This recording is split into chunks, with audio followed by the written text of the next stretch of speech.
Because my computer needs to be upgraded. Does it though? Yes. Nah, I think it's okay.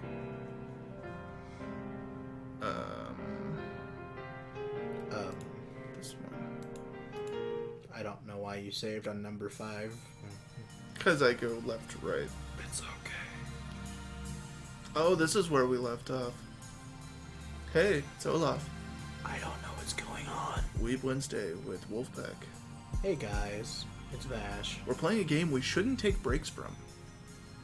Yeah, well, you know. We should probably just play this game because otherwise we're going to be like, what the fuck is happening? Well, They're gone. Let's play it. Let's play it. As I left...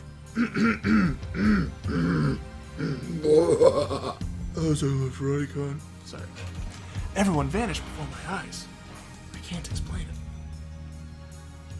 And it wasn't just the people on the street. The people in the stores, gone. In the restaurants, gone. Even the cars vanished, drivers and all. They were melted by frog acid. And it all happened in the blink of an eye. I'm still triggered by that, by the way. Oh yeah, he opened his phone and called somebody and everybody disappeared. That did happen. Suddenly, an empty city spread before me. I spread my butt cheeks apart as my concho of Playgirl magazine. I could still hear the music from the stores, but those catchy melodies were the only sounds of life remaining. Heat was rising from the asphalt in waves, but I felt only a cold chill down my spine. I stood there, breathless, until I breathed. Then I just stood there. This is the girl. Which one? The one with the hat Oh, and the dress. what's wrong? Mayuri's voice brought me back to reality. Oh, there goes gravity. Mayuri hadn't disappeared. She was right there, looking at me with questioning eyes. That everyone disappeared just now, right? Huh? Heh. You saw too, right? Just now, before our very eyes. Panic took hold as the enormity of what had just happened struck me. Unable to control myself, I grabbed Mayuri by her slender shoulders and shook her. Don't you see it? Or did you see it, Mayuri? You saw it, right? Huh. Mayuri's head flopped back and forth with my shaking. Yeet. I didn't see anything. Yeet. Speaking of the Camaro. The Camaro. You didn't?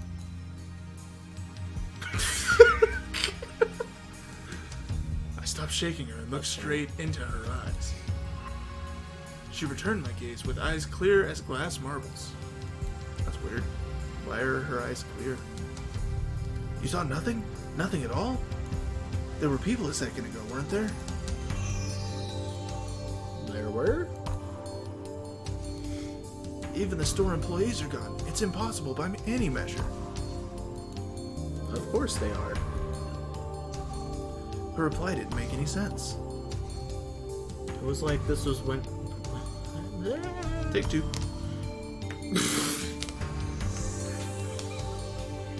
Her eyes went down and her mouth was moving and shit. I don't understand. Oh, that's her talking. Remember, this was voice acted. Oh, yeah. For sure. Yeah, we turned that off. Oh, yeah, Giotto. Yeah. Yeah.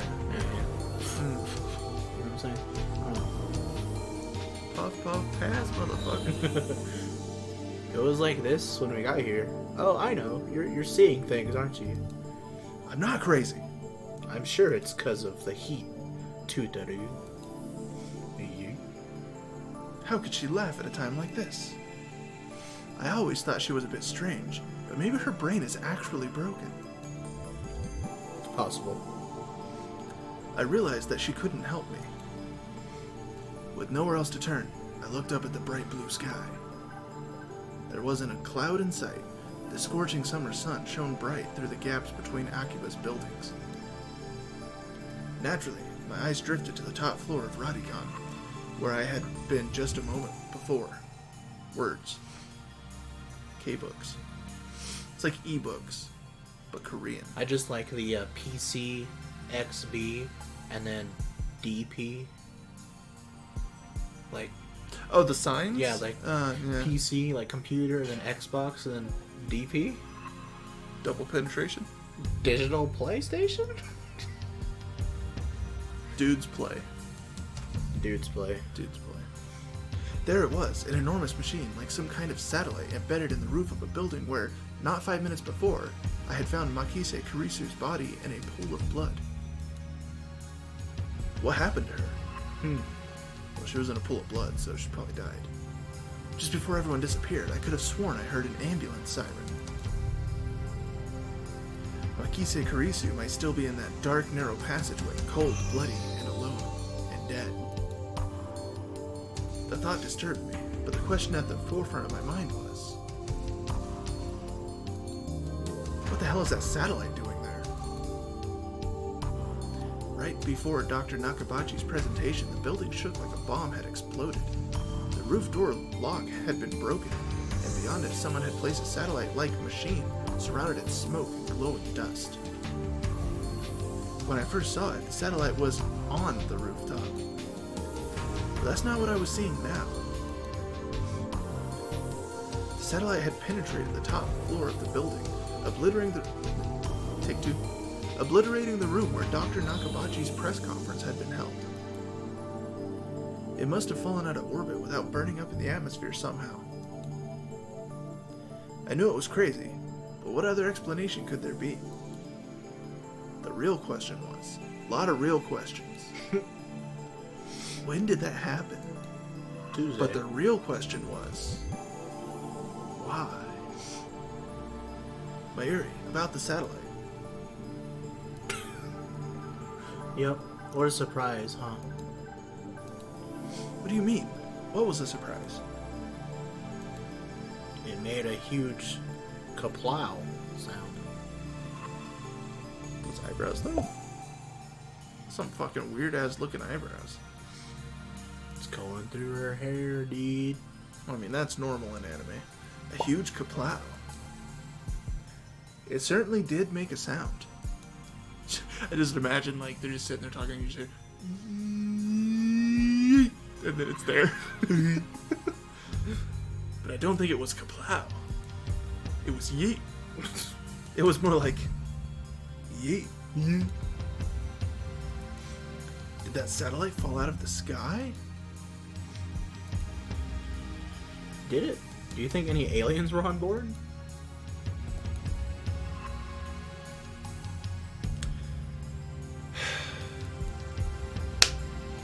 Had I lost my mind? What I had seen didn't match at all with what Mayuri was saying. Suddenly, nothing seemed real. Had I dreamt it all? Hey, you two. Just then, a uniformed policeman ran up to us, his expression stern, carrying a stick because they're not allowed to have guns. I'm sorry, I thought this was a... Oh, never mind. What do you think you're doing here? This area is off limits. You have to leave. We're sorry. First, my good man, let's call you Officer A. I have one question. Officer A. Really, nigga? Thousands of people just vanished. You saw it too, didn't you? What are you talking about? Get out of here. Oops. I decided to tell him about Makise Kurisu and get him to call an ambulance, but before I could... Look, I don't have time for your nonsense. The policeman took me by the upper arm and said, No one got stabbed at Radicon. What? How could he say that with such certainty? While I was trying to comprehend the situation, the policeman forcefully led us away. New tip. How do I do that again? Ups. What is ups? Ups. Fictional, a major office building building in Akihabara. Fictional. Ups. Oh, that's right, I actually have to fucking... Oops. We were exported to the Ups and released. Ups. There were people at Ups like usual. Actually, there were far more people than usual. The place was packed. Just as Officer A had said, Shuodori had been blockaded by police so nobody could enter. There was nothing we could do, so we headed back to the lab. And that brings us to the present. I'm baffled. Did the whole hour since the beginning of Nakabachi's presentation really happen? I check online for any news. The net is buzzing about the mysterious machine that crashed into Radicon. A new one. We have got to find out. Tokyo We got to know TV. what it means. Fictional television network based in Tokyo. Totve airs more anime than other commercial television networks, making it a favorite among otaku. When a major news story breaks in Tokyo, most stations interrupt regular programming to deliver a special bulletin. Totve is the exception, which has given it the joke, if Totve cuts the special bulletin, the apocalypse is nigh. That's a good one.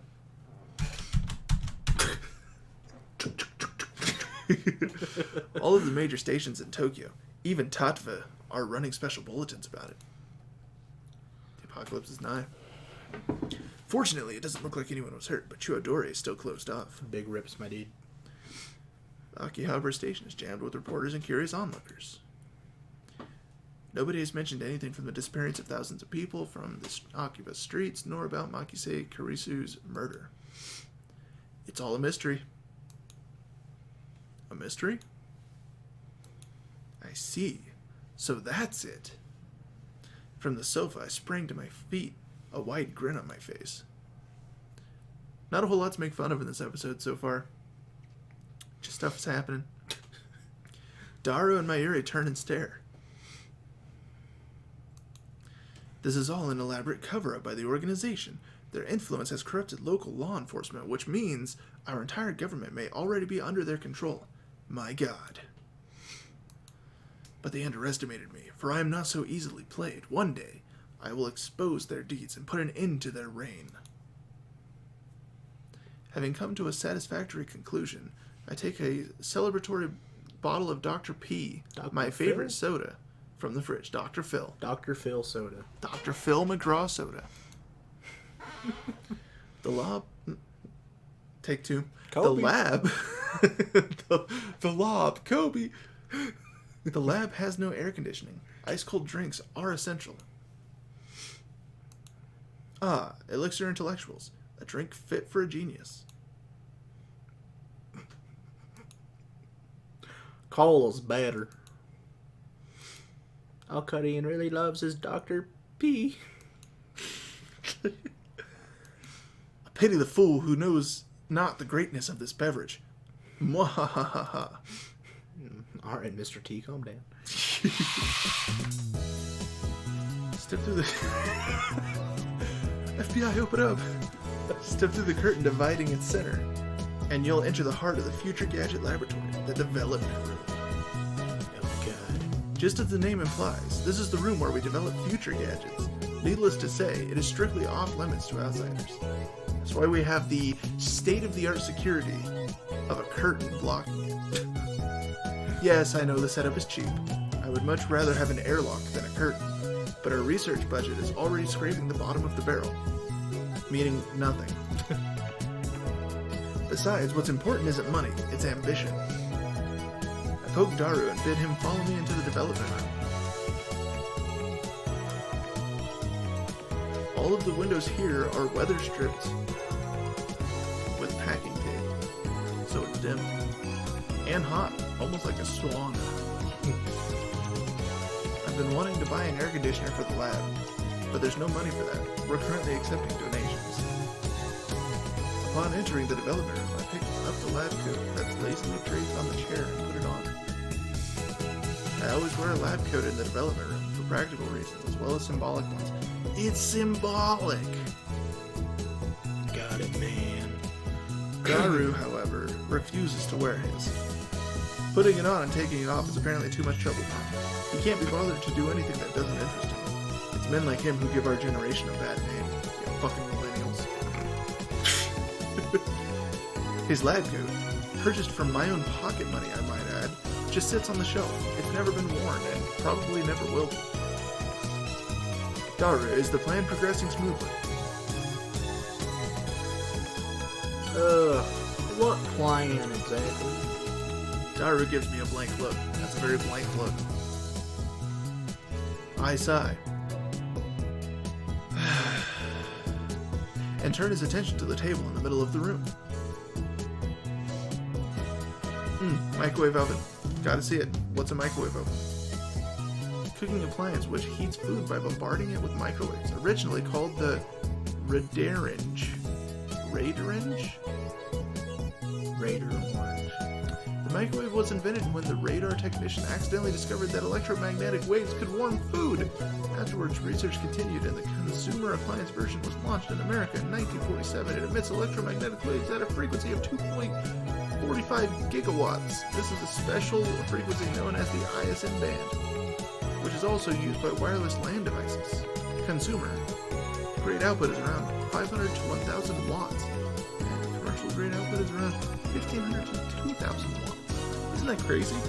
Actually, that's gigahertz. I think. It is gigahertz. I think. Am I right? Sitting majestically on top of the table is a commercial-grade microwave oven. It's significantly larger than the newer home models. The plan, as in the plan. Obviously, I'm not talking about perfecting gadget number 8, or obviously I am talking about perfecting gadget Listen here, number 8. buddy. Which one is it? Gadget number 8. Alright, well. It's not 1 through 7. Oh, that. How was I supposed to know what you mean? I don't read minds, fella. We've known each other for what, 3 years now? We went to high school together, and now we're going to the same university.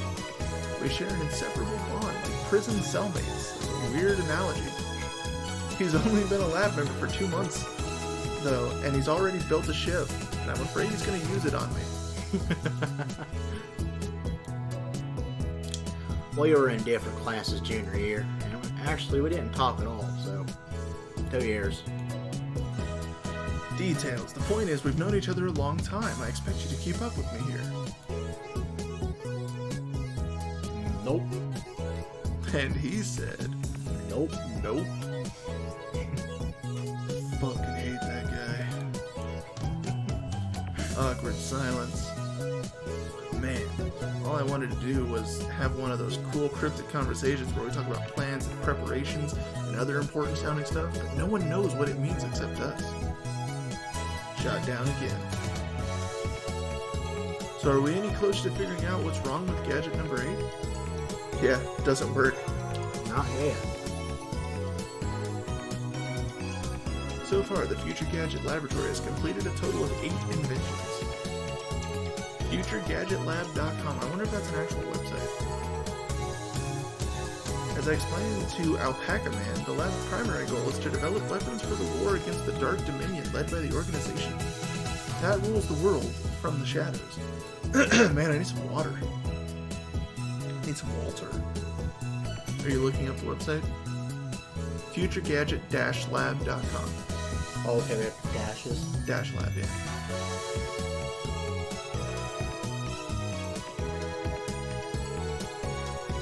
Yeah, it is.